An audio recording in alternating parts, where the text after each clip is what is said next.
¿Qué pasa, amigos? My name is Ash, and I hope you all had an amazing holiday season. Kicking off the new year, we start with Gen 9, maybe, possibly coming out sometime later this year, even though it doesn't really feel like it has any business releasing so soon. Even so, I felt the need to touch on something so rarely talked about, yet so pivotal to how a Pokemon game is received by the fans. This important feature, or really core component of any given Pokemon release, can make or break how a game is judged. Not to mention the pure feel a game has for any individual player, which in my opinion is absolutely crucial to how fun or engaging a game can be. Which kind of seems like a silly statement on the surface, basically saying if you take two identical games and skin them over with very different and distinct art styles, one game will naturally make you feel more captivated or more enthralled with the gameplay itself, which honestly I believe is true.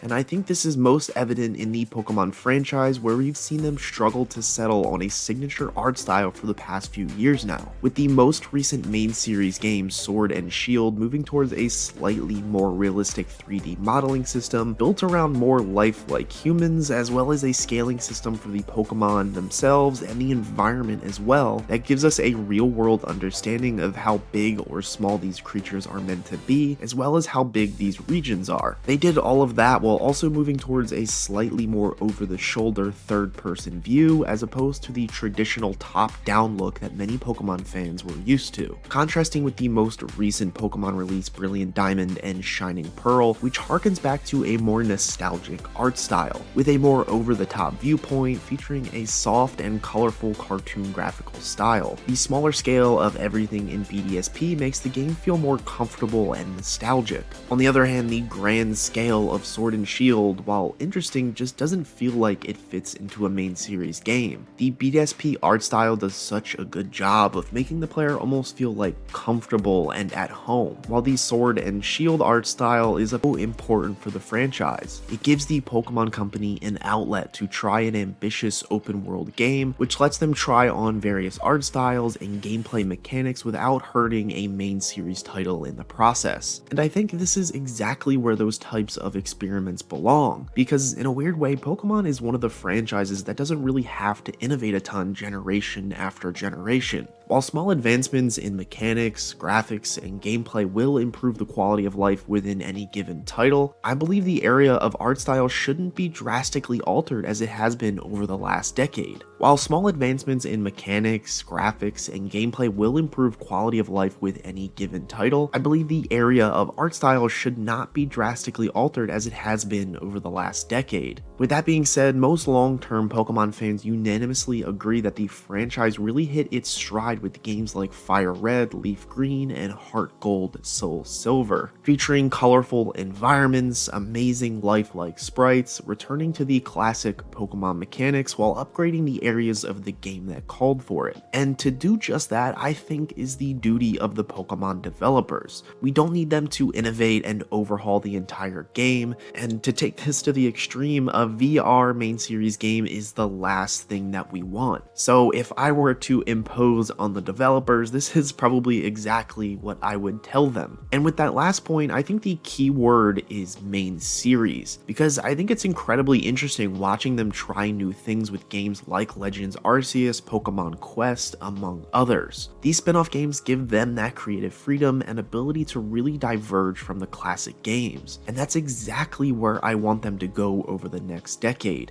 to take those art style and gameplay risks outside of the main series titles. And while I believe the peak of Pokemon art style are games like Heart Gold and Soul Silver in 2009, as well as games like Emerald, I feel that a new signature art style may have developed with the newly remastered Diamond and Pearl Switch titles. The fun and enticing style really makes the game feel like a classic Pokemon title, while simultaneously appealing to new players. In addition to implementing new features and upgrading existing mechanics, the game took what's best about the Pokemon series and stuck to the core basics, while also expanding and developing small new features like the Grand Underground, which I guess really isn't so small, as well as the legendary Ramanas Park. That added to the fun and expanded the post-game content, which has traditionally been a struggle for the franchise. But at the end of the day, whatever Masuda and Game Freak decide to do, I'm sure it will be fun and exciting for millions of players, and I really can't blame them for wanting to go in new directions and try new mechanics and art styles. But for me, I'd love to see them take this experimental outlook to spin-off titles like Legends Arceus, which features graphics and style reminiscent of Sword and Shield. And that's where I really want it to stay, as moving forward, I'd love to see a style closer to that of BDSP and even Pokemon Let's Go, as I feel like they really fit in with the Pokemon aesthetic and work really well on the Nintendo Switch, as these games provide a core style that is generally more appealing and engaging, while giving them a platform to implement new features while expanding tried and true mechanics. But that is just my opinion, and be sure to let me know what you think down in the comments, or just go yell at me on Twitter at the handle displayed on the screen. Anyway, be sure to like the video if you made it this far, and drop a subscription if you'd like to see more content like this in the future. And for more gaming analysis, news, reviews, and opinions, stay here on Ash Heart. And as always, thanks for watching.